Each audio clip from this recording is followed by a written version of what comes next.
Good evening, everybody. It's time again for your Rowdies Talk Radio, the Green and Gold Gospel. Hey there, little Red Riding Hood, I got a problem and it's complicated. Going through changes and I just can't ignore the signs. Hear them now and it's so loud it hurts. Hear me growl and hear me howl when the full moon is out.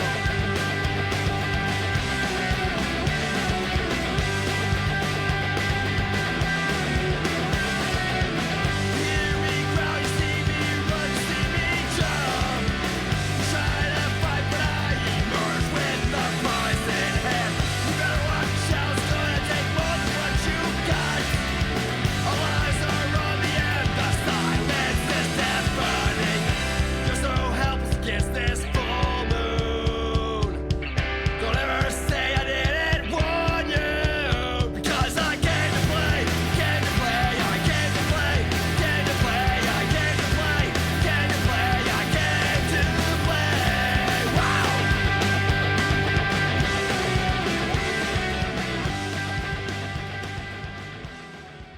Hello and welcome to the Unused Substitutes. I am your host, Ben, and I am here to bring you, in honor of Matt, the Green and Gold Gospel. As you can see, if you're watching, and if you're listening, you can't see, because if you could see while listening, that'd be, it'd be weird. But Daniel is not with us tonight. Unfortunately, he is off adulting, doing adult things, and trying to be a responsible, good human right now and dealing with some other stuff. So we wish him well in what he's doing. But you got me. It took me a while to record this one. I had a lot of feelings about this game, right? Because it was a big game. It was our 50th anniversary. We're honoring all the players, the original players from 75, and lots of things happening in this game. Lots of things to be excited about. Plus, it's our first game home in 6 weeks. I thought the crowd showed up well, and I was really pleased to see how everything went outside of the game itself. Staff really did a wonderful job of really getting the place ready, and there's so much that goes into games, just in general. But when you're bringing in all these guys and really trying to honor them the way that they deserve, because they laid the foundation for everything we are today, there's a lot of pressure on the staff to get it right. So kudos to them for really putting on a great show for everyone and making sure that the guys really felt respected and loved and seen on an important night for us. Fans also, I think, showed out great. People were really excited to see all the players. I got to see so many fans of old and new get out there, interact with guys that I remember watching as a kid and feeling, I felt like it reminded me of the way I used to feel when I would see them play, seeing these young kids kind of get to experience that, seeing some parents, who were able to kind of share in that joy with their kids as well. I thought that was really cool. So it was really neat, man. It was a fun night in that regard. A late night, man, that late start. First because of, and I'm not going to get into broadcasting because, oh man, I've got feelings on that, but I will save that for another kind of show. But already being delayed from the Little League World Series game, which is one thing. And then, of course, weather on top of that. I mean, so I'm back there working on the board, trying to get the board to work, because that board is just the bane of my existence. And all of a sudden, the lightning popped off mine, and I'm like, oh, God, please don't delay this game further. And sure enough, as I get down for the lift, I hear the delay call. I'm like, son of a gun.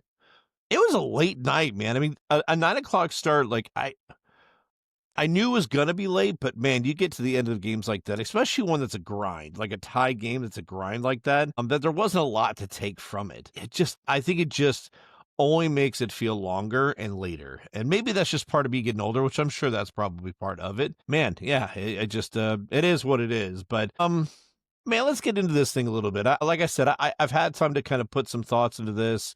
I'm not going to go too deep. I mean, we're talking, we've got 11 games left after this. There's not a lot of time left, right? I feel like this game was set up for us to do well. Phoenix is prime for the picking. Not to say they aren't a good team. I think they showed well. They've got plenty of talent. It was neat to see Damian Rivera back out there, Charlie Dennis. These guys are still out there producing at a high level. It's always good to see these guys come back. And I think the same was true when I was a staff member for just the Rowdies at the time, and seeing guys come back from other teams and just having a chance to interact with them. I mean, a part of me always enjoyed that because these are good guys. They did good things for us during their time with us. And I always just, there was always a bit of respect there. But anyways, what I mean is, Phoenix lets in a lot of goals. I'm trying to remember off the top of my head if they're upside down goal differential. They're either even or they're upside down. I mean, it's very close, but they let in a ton of goals. And I thought, man, to be coming home finally after 6 weeks, there's going to be a lot of momentum from the team coming in here. And I really felt like this is a game where, against a team that lets you score, this is a good chance for us. I mean, I thought Charlie Sharp was going to have I thought Sharp was going to have a good chance to get on the score sheet in this game, because I figured that lineup would probably favor him a little bit. I understand he still only had, a week to train with us, but I was excited. A lot of things I expected in this game, we didn't see. I mean, here, you want to close out a good chunk of this podcast? First half, it happened. There's really not much to say. I mean, I think Phoenix had more of the they had more of the dangerous opportunities. We as a team, I think we did well establishing the wings. I think Moon and Bodley do a phenomenal job out there as far as establishing themselves on the outside and creating space. But, one of the things that we used to talk about in years past is you can't just be one-dimensional. It was one of the defining points of what killed Stu Campbell with the Rowdies, as he became very one-dimensional. It was always get it on the wing and hope to get somebody in the box. You just can't be one-dimensional in this league. I don't know that you ever could be and have success. I'm sure there's a team somewhere. Somebody somewhere knows a stat about a team that probably was successful doing that. But it's never been a successful recipe for us, right? It's never been something that we've ever seen success with. And something that I think most coaches would agree is like you've got to be able to establish possession and purposeful possession. It can't just be back passes all day. It's got to be purposeful passes moving forward in 1-2 touches at a tight places. And we really just had a hard time establishing ourselves with the ball. I mean, yes, again, we were able to expose the wing play, which that's a credit to, Bodley and Moon for utilizing those outside spaces.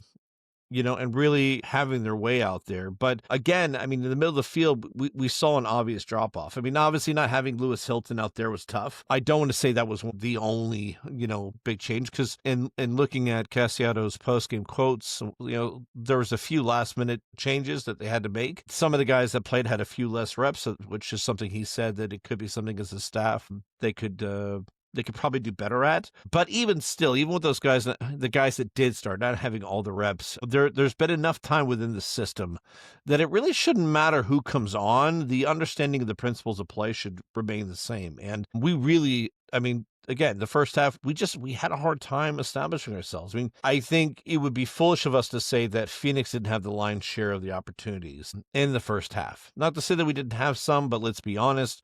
If you go back, you look at the highlights of that game, I doubt there's maybe 3-4 moments in that game that you would even want to look at. Probably like Forrest's header, close towards the end of the half from inside the box. But outside of that, I don't know that we did much. It was really all Phoenix being dangerous. Defensively, I thought we did better. They go in at half. I mean, at least when you go to half 0-0, you can walk away with something, right? Like you can sit here and tell yourself, okay, look, this game is not going great, but we're not letting anything in. We're not, again, the whole bend don't break method on defense. We are finding our places to cover. We're looking out for one another. And I would say that I know it's kind of every week's a little bit different, right? But I would say as a whole, I did feel like the defense did a much better job this game as far as defending as a unit. In the post-game, Castellanos and Guillen were both asked about the play from them, the three out of the back, and kind of what they attribute that to. And one thing they talked about is Castellanos, since coming in, has really done a good job at helping them kind of shore up the roles and the continuity between the three of them. I certainly have feelings about some changes we'll need to make in the off season, but that is a podcast for another time. Given the guys that we do have currently in those roles, I would say they have gotten better. There's definitely been some things that I would like to see more out of, but I think as a whole, even though we have our mistakes, I did think we played defensively okay. I thought we get a passing grade. I give us like a C+, B- kind of grading. Like it wasn't great, but it wasn't bad. It should have been enough to win the game though. And that's the part that kind of frustrates me here. But I feel like our weakness in this game was really in the midfield. And that was just maintaining possession, finding our way through the field, and finding our way into dangerous areas more consistently. I need to kind of hold for a second here. One of here, just say it. Forrest Lasso giving us 90 minutes in this game was huge. I was very happy to see him get out there and put on the game that he had. I think he had one of his best games in quite some time, and I love that for him. He was absolutely all over the place. His positioning was wonderful. And that's not a knock to Castellanos when he is the person in that role. I was just happy to see that we were able to bring Forrest and allow him to do what we know him to do best, right? Because if you listen to the past couple podcasts, shoot the last one specifically, I definitely know the way I was talking kind of made it sound like maybe Forrest is on his way out, and he might be. But man, you get games like that, and you think, man, if he could do that consistently through the end of the season, it's like, it's hard not to look and say that's a guy you want to hold on to, because everything that you want out of Forrest as a leader on the field, you got that in this game. He was set pieces. I thought he was challenging for a lot of plays, offensively and defensively. I think the team was set up. I think he does a good job of setting his teammates in good place. And one thing that I love from Forrest that we really don't get out of a lot of players, and I would urge you to go back and just watch some of his games. His ability to break line with passes and find the strikers. There was a couple of times where he was passing the ball all the way through to the strikers and completely changing the level of the game. It's such a underappreciated or undervalued skill. To be able to have the vision to do that, because both ourselves and Phoenix very much were congesting the middle of the field. We were very midfield heavy. We obviously came out on our 3-5-2. They came out with, I want to say it was something similar. 4-5-1. We'll call it a 4-5-1. Sure. But the point is that, the middle of the field was very congested. I mean, and look, they played their system very well. Their counter press was good. I feel like we did not get enough out of certain positions, and I don't know if it's any specific player per se. Our 1-2 touch out of dangerous areas was not good enough. I don't feel like the vision was there. And it's a shame because, again, I feel like we could have come out the way we've come out against the past couple teams with that kind of intensity in this game, and I feel like the result's different. But, coulda, shoulda, woulda. You come out of the second half here, and let's be honest, not a lot changes. I think Phoenix was still very much on the front foot. We were still establishing the wing play and utilizing those spaces, but again, I mean, you can't just rely on wing play and crossing the ball in. Of course, I say that's pretty much how we scored our goal, but you can't rely on that when it's not working. Those opportunities are drying up, and you're still really pushing yourself into the wing play. It's tough to expect yourself to get a result. You have to be dangerous in the middle of the field.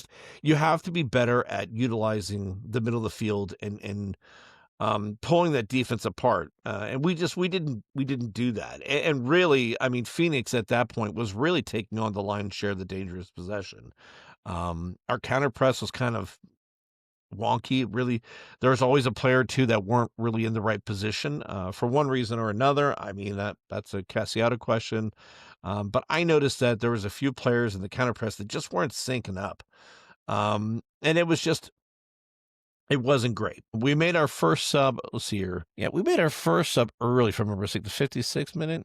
Yeah, so 56, we had Ezekar come off for Sharp, which, I mean, I don't know what your thoughts are on Ezekar. I like him. I think he brings some stability in certain positions and a veteran leadership on the field. I think he's useful in the role that we've asked him to play. I don't know if it's necessarily the position we need, but I do think he adds value in his ability to step in at striker, midfielder, defense. So I have no complaints with him coming on in this game and starting up top. I think it was probably a wise decision. Anyways, I digress. So Sharp comes on, and this is good. I mean, I wanted to see Sharp get some good minutes with Passius. I wanted to see him get some time with the starters to see if he could create anything. Unfortunately, it didn't work, and that's not a fault on him. I just think as a team, I didn't think we were doing all that much. So, anyways, who else did we sub on up to that point? So we did a 3-man sub in the 66. No, 2-man. We did Van Kizil off, Skinner on in the 66th. and we did Bassett and Alvarez in the 66. Okay, so Bassett came off and Alvarez came on. I like Alvarez, man. I think he's still a young kid, but I think over the offseason, I think we're going to see some growth out of that young man. Anyway, so Phoenix is still pressing. I at this point we're up to about the 70th minute, and we've kind of been under constant pressure, right? Like, I mean, it's Phoenix is buzzing, and that happens when they are owning the lion's share of the dangerous possession, right? I mean, they are winning the balls in dangerous areas and moving the ball in a lot of positive ways for them, which really put us back on our heels, which is tough. Don't worry, it is not beer, it is root beer. I don't drink. Well, sometimes, but root beer's good. I love root beer. Anyways, if you're listening, you're like, what the hell is he talking about? Don't worry about it. It's fine. Everything's fine. Everything's fine. It's fine. It's fine. So in the 73rd minute, man, you just kind of felt like this was coming. And their defender, Pierce Rizzo, who had himself a really good game. He receives the ball outside the box, cuts back across over to his left foot, coming back in towards the near post, and just rifles a shot in the near post. I'm torn. I feel like Bondrek could have done better with it, but I don't know if that's me being frustrated or being objective in the fact that it's still a tough save. If you look at the way the defense was set up in front of him, the only place he could have shot that was near post. And in my mind, I'm like, okay, if I'm the keeper, and again, I'm not a keeper, but if I'm the keeper, I'm relying on, I mean, traditionally what I have learned is that you rely on your defenders to block a certain area so you could focus and shrink the goal that you can protect, right? So your defense has shut down all pathways to the far post or across the box. The line that he has to shoot through it's not overly wide. I would say it's probably fairly narrow, and it's all towards the near post, which is where I feel like he needs to be positioning wise. I don't know that his reaction was slow. I mean, he got his hand out more or less to it, and I don't know if it took a funky bounce or whatever. I mean, so I don't want to beat up on him about it, but I feel like it's a goal that when you need a big save, you need big saves in games like that. And he had one, I mean, not that much later, which is off a very similar play from the striker. Man, it's a save I wish he could have and should have made, because I think you need your goalkeeper to bail you out a few times in big games. And, you know, I don't know that he was overly tested or asked to do anything too big other than, you know, maybe 4 or 5 opportunities. And this is just one of those. And maybe it's also, we look back at all the great goalkeepers we've had. And traditionally, when we're on good runs, we still have a goalkeeper who can bail us out in moments that we can't get out of our own way. And I don't know.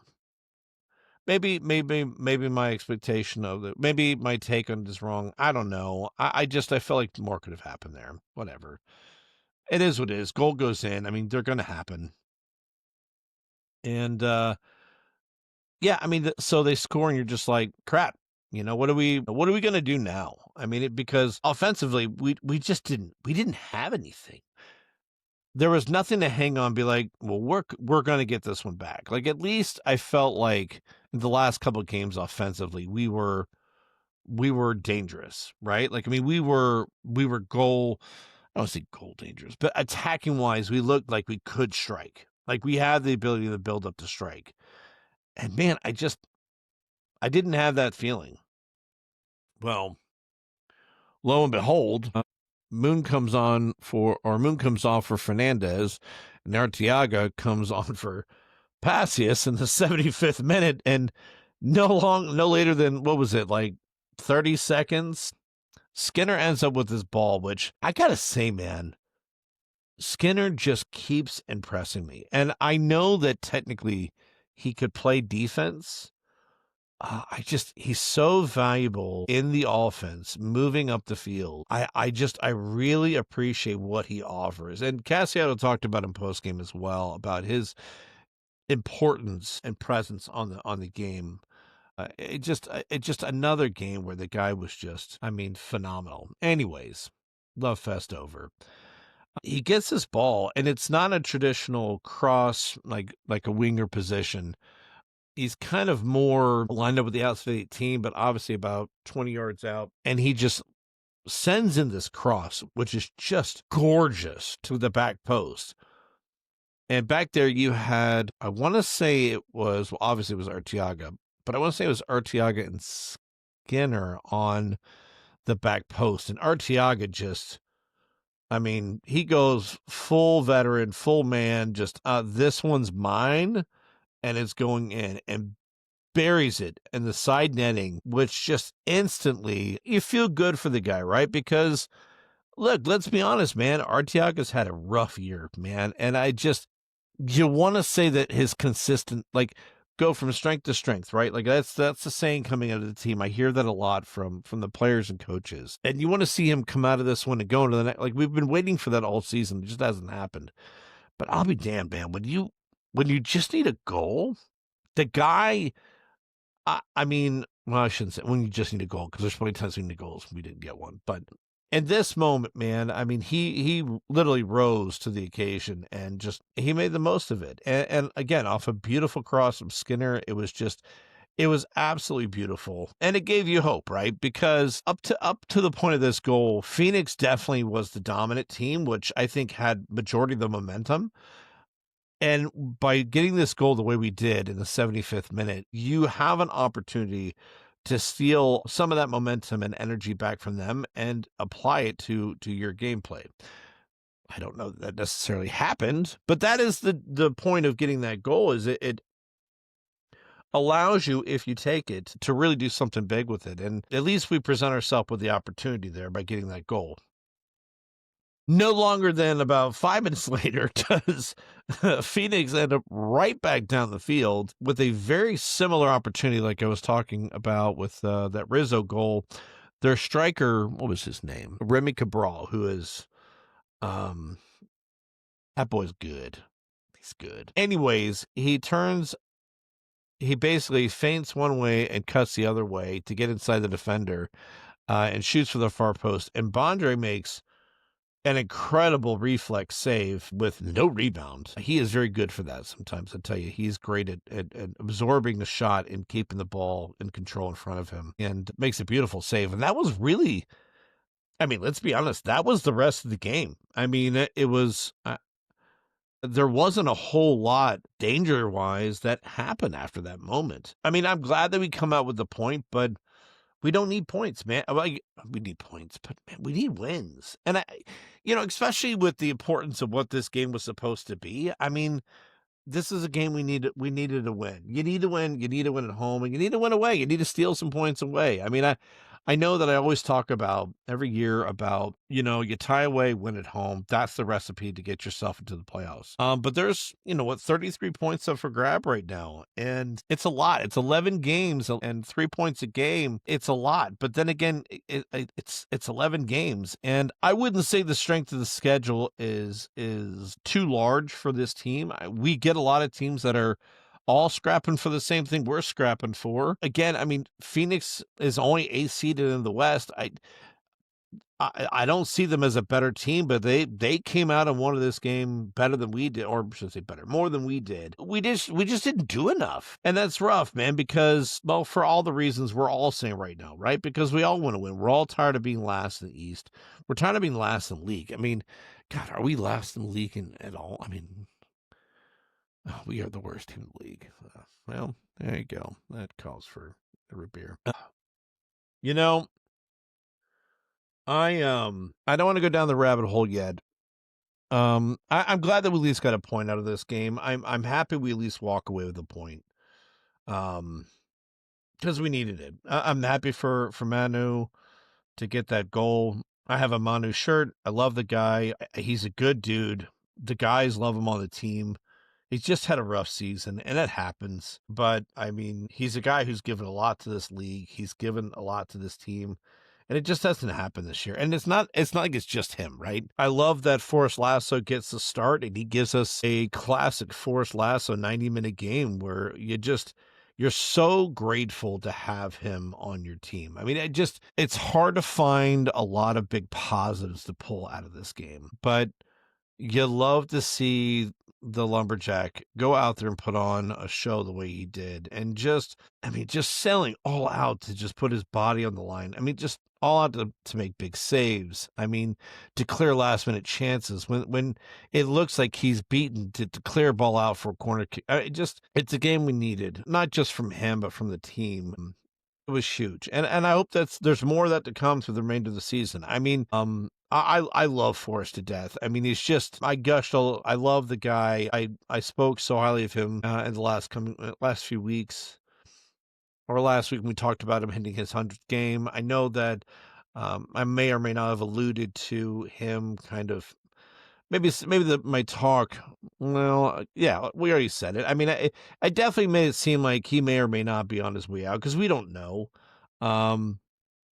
But damn, when he plays like that, it's like if he can bottle that and keep that for another season, I'm not opposed to it. I love that guy because when he plays like that, I mean, you can't ask anything more of a player. And yeah, I mean, as I look up and down the lineup, here from this game, it just, I mean, let me start at the back. So, I mean, like I look at Bondre, who I think more or less had a pretty good game. I mean, I still want to see more out of him on that goal.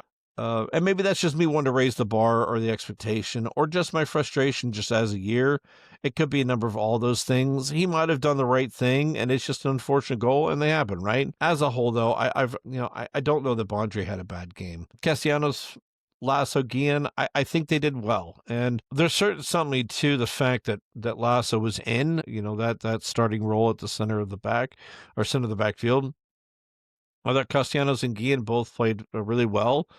I mean, really, I mean, to be under that kind of constant pressure that whole game, that's tough, man. Mentally, it's tough. It's tough to defend for the better part of 75, 80 minutes. And that's what we did. Bodily Moon on the outside, I'm very happy with them. I think it's good to see Moon staying healthy and really creating a lot of opportunities out there. Bodily is just Bodily. I don't know what else you want to say about this guy. I mean, you could build a team around the Bodily for sure.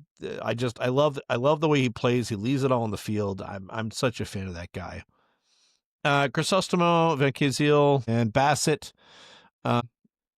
Yeah, I mean, not their best game, but I mean, I guess, like I said, what Castellanos said is some of these guys got starts that maybe not necessarily were going to. Same thing for Azukar. I don't know who the guys were originally that were going to be in that role, but I certainly feel like those 3-4 guys are good enough and have been in the system long enough, obviously minus Azukar. But Crisostomo and Van Kazeel and Bassett have definitely been around enough in this system to know what to do. And I don't know. It definitely wasn't their best showing, for sure. And then, like I said, Azokar and Passius up top. I think Rubens did better this game, but I still have my issues when it comes to his play. I mean, I still have my same concerns I've had. Azokar, I mean, being a new guy, I think depending on what they're asking him to be and what his role to be on this team, I think I know what they're asking of him, but I don't know for certain because I haven't talked to Dominic about it. But I think he's filling his role the way he's supposed to. It's a good veteran guy to fill in where he's needed and can bring a little bit different perspective. Then you look at those guys that came off or that came on, Fernandez, Skinner, Sharp, Arteaga, Alvarez. I think they all came in and tried to do something, mix it up a bit. I mean, obviously Arteaga gets the goal. Skinner, provides the assist on a beautiful cross. I love that kid. I'm really, really happy with the way he's done. I thought Fernandez did well. I mean, nothing great. It's been a tough year for him. I still love Leo. I still think he has a role in this team going forward. Even if it ends up taking over as more of the Lucky Mkasana role, I would love to see Leo find his way with the team. It hasn't quite worked this year. That just happens. It is what it is. And then Arteaga, Alvarez I already spoke on. Sharp, I mean, look, he's a lone player. There's a reason these guys get loaned out. He needs minutes. I don't know what I expect from him yet. I think probably going into this next game, this next week in Detroit, I think is when I start getting critical of his role on the field and what he does in possession and his movement off the ball.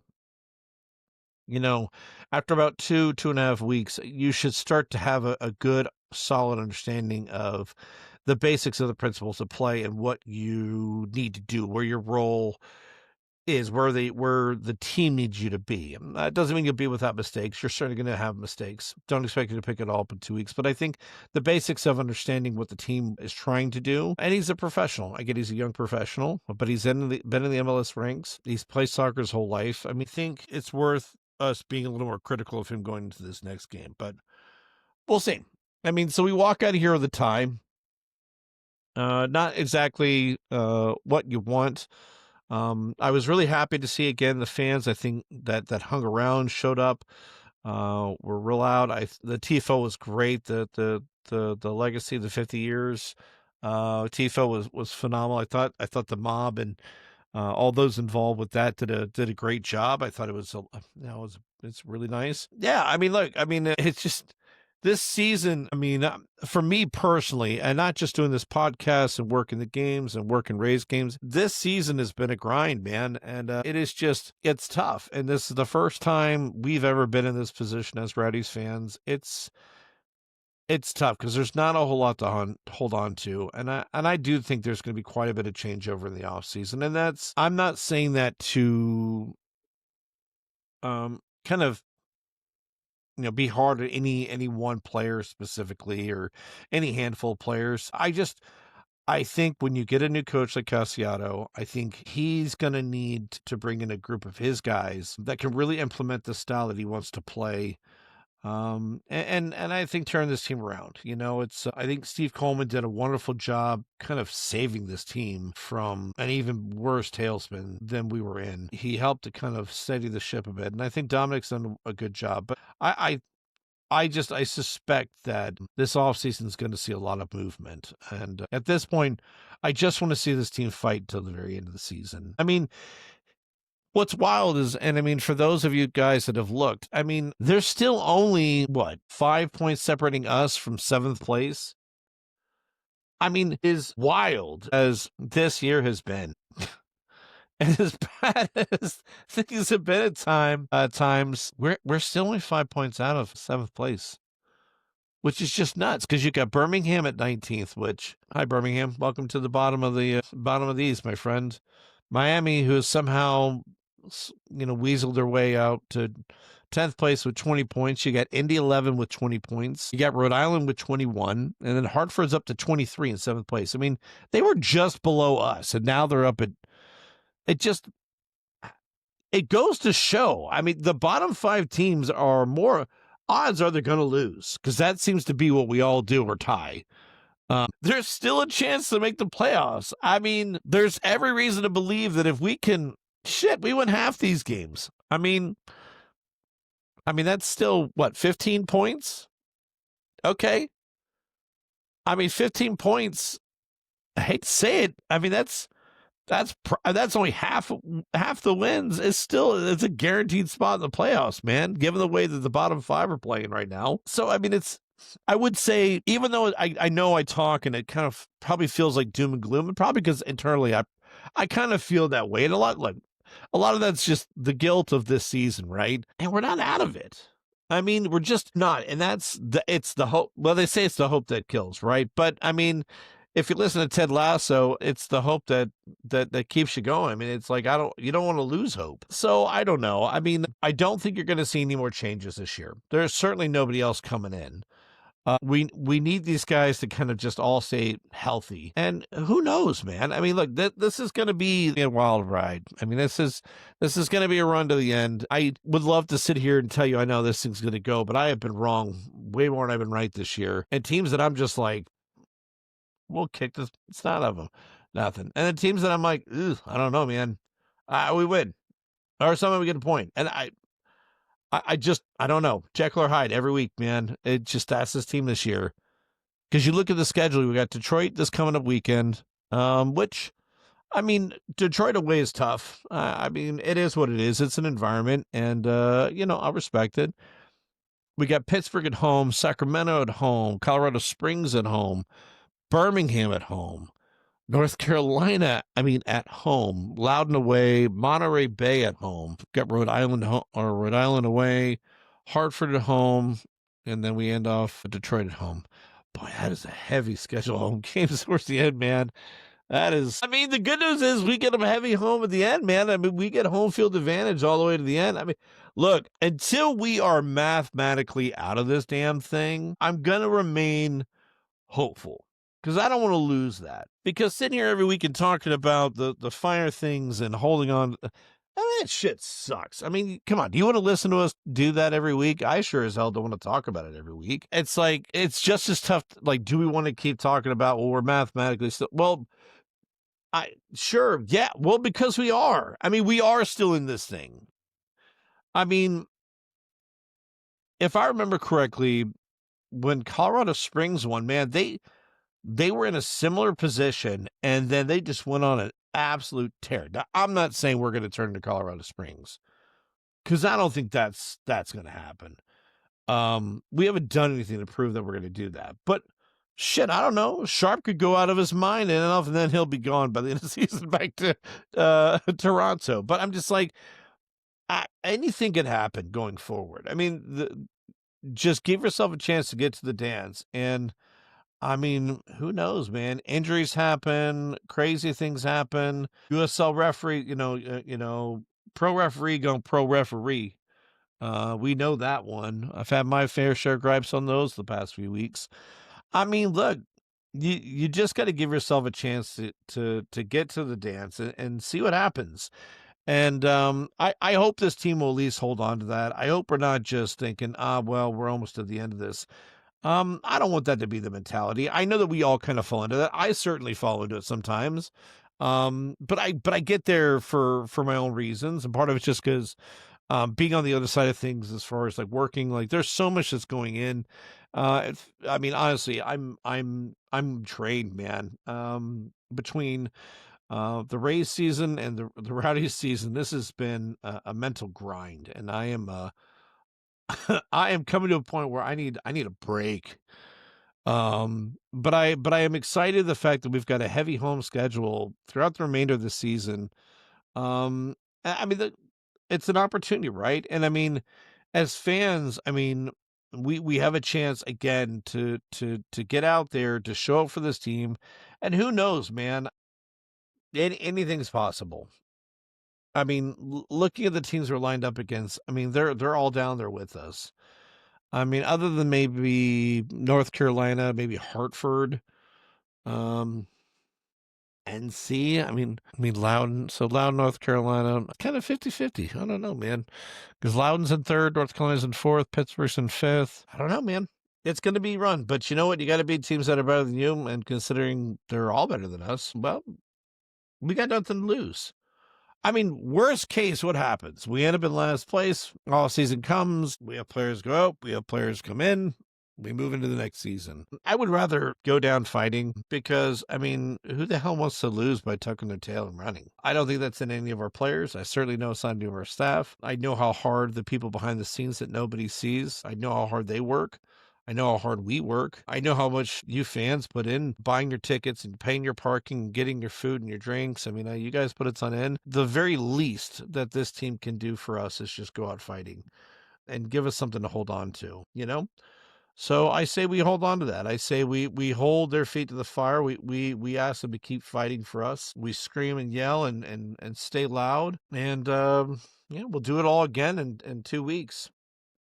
I say 2 weeks. It is currently Wednesday night, and I'm just now recording this.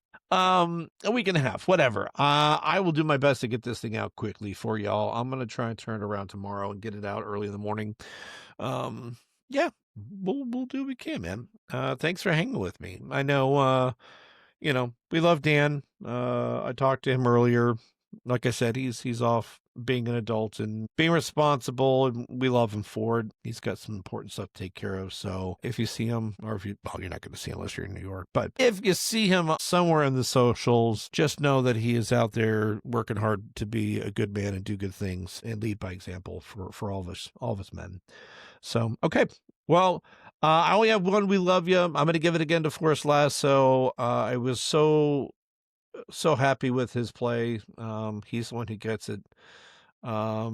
Although now thinking on it, I also want to give it to the 1975 original OG Rowdies.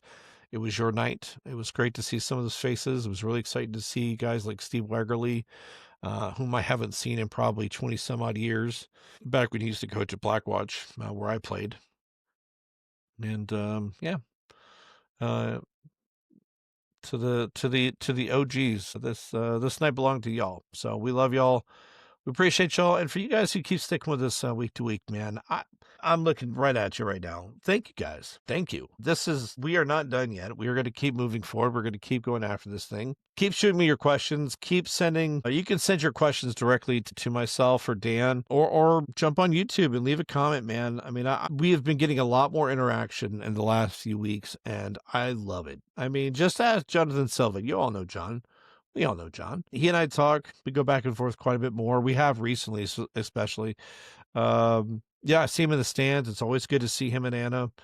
I mean, I love the interaction. I mean, I love talking Rowdies, right? And if you guys got opinions, good ones, bad ones, I still like hearing them. I like to hear what are your guys' thoughts? Because these are the things that I think. These are the things that I see. They're through my lens. Through my experience, and I could be right, I could be wrong. Who knows, man? But the show is, again, like I keep saying at the end of every show, man, this show is at its best when you guys are interacting with us, when you guys are talking to us, when you guys are calling us out or leaving thoughts. I mean, that's what the show is about. The show's about y'all being here with us, and we carry this legacy on together. So, all right, well, I'm gonna sign out of here. Hopefully we get ourselves a win this weekend. Anything's possible against Detroit. We'll see. We'll see, man. It's gonna be a tough fight. Hope the team is healthy and ready, man. We'll talk to you soon. Love you guys. Come on, you Rowdies. The Rowdies run here, the Rowdies run there, they kick the ball around. The Rowdies run here, the Rowdies run there, and then they fall on the ground. Oh, the Rowdies, the Rowdies, the Rowdies are a kick in the grass. When the Rowdies play soccer, it's a sight to behold. You'll swear there'll be devils with magical toes.